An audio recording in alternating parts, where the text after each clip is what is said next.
S'il devait voir le cortège d'un ministre africain, pas d'un président, je ne touche pas au président. Les présidents sont dans un autre monde. Le ministre africain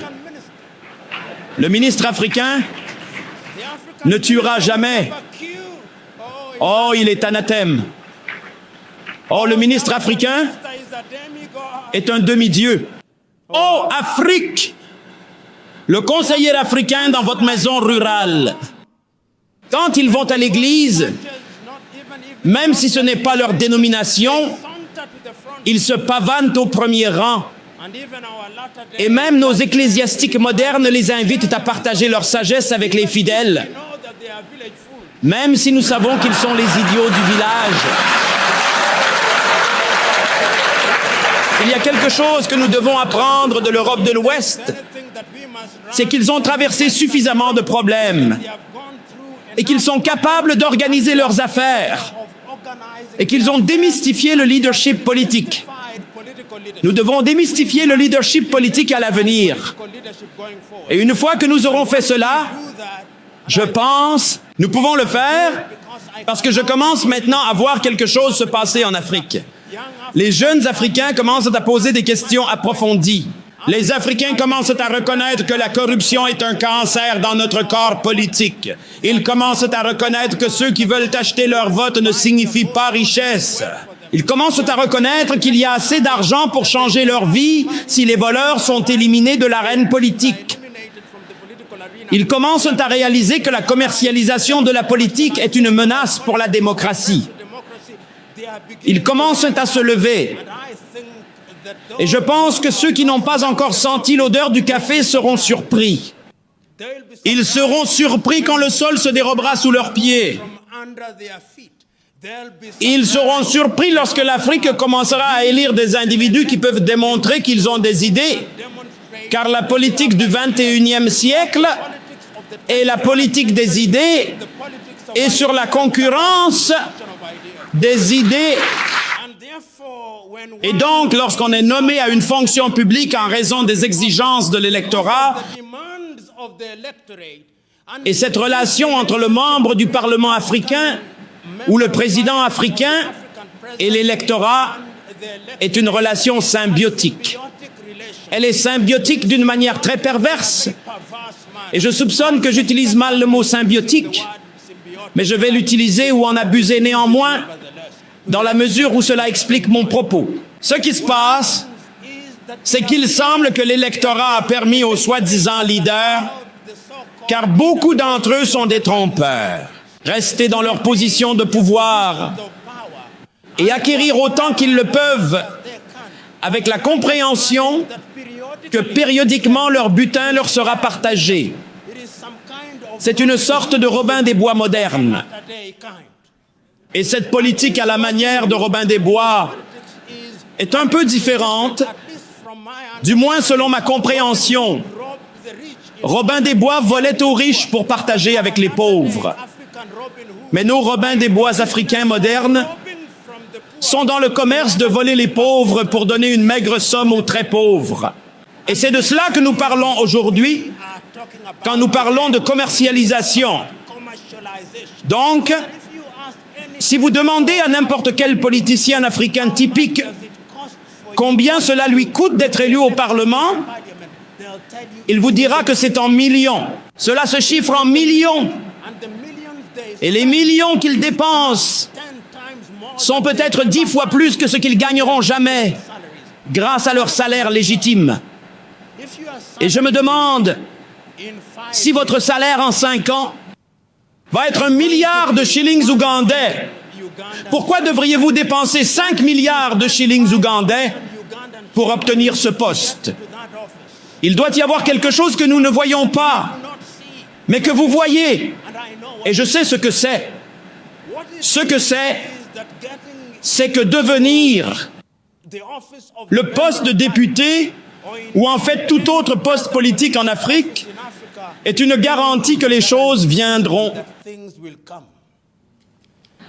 De sorte que dans de nombreux pays africains, le politicien est le principal entrepreneur, le politicien est le gardien, le politicien est celui qui reçoit les invités, Il est le collecteur d'impôts informels en dehors de l'URA. Et à cet égard, nous devons donc commercialiser la politique. Nous pouvons blâmer les politiciens, mais qu'en est-il de l'électorat? L'électorat est aussi à blâmer. L'électorat a une soif et une faim insatiables pour des choses qu'ils n'ont pas travaillé pour obtenir. Ils ont été formés et ils n'écoutent plus les idées. Mon bon ami Nobat Mao, dont on m'a dit qu'il était ici, je ne sais pas s'il est ici, vous dira, non pas que je lui ai parlé ce matin, mais il vous dira qu'une des douleurs qu'on doit endurer, alors que vous confrontez votre électorat africain typique, c'est de convaincre l'électorat que les idées comptent pour quelque chose. Bien souvent, quand vous vous adressez à l'électorat et que vous parlez éloquemment en leur disant « Quand je serai élu, je vais m'assurer que nous ayons de bons services de santé. Nous allons nous assurer d'avoir de bonnes écoles. Nous allons nous assurer de créer des opportunités pour l'innovation et l'invention et créer des opportunités pour les jeunes hommes et femmes. » Ils attendent que vous ayez fini. Ils vous diront « Nous vous entendons. Nous savons que vous allez faire toutes ces belles choses. Mais dans l'intervalle, je dois manger. Et donc, peu importe la beauté de vos idées, si vous ne portez pas d'argent ce jour-là, vos idées, comme l'éléphant devant eux, ne s'envoleront jamais. Des dirigeants qui, une fois au pouvoir en Afrique, sont devenus des demi-dieux. Combien d'entre vous ici oublieront Mobutu Sese Seko? Combien d'entre vous ici oublieront Jean Bédel Bokassa? Combien d'entre vous ici oublieront Samuel Doe? Et puis nous avons assisté à l'émergence de mouvements de guérilla où les gens se sont soulevés contre leurs propres dirigeants qui avaient utilisé leur position de pouvoir pour détruire ce qui avait été acquis au fil des années. Et puis,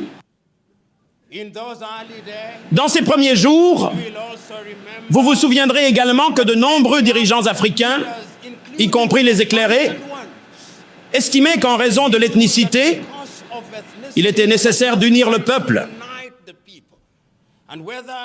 Et que vous parliez depuis Dar es Salaam en Tanzanie, ou Lusaka en Zambie,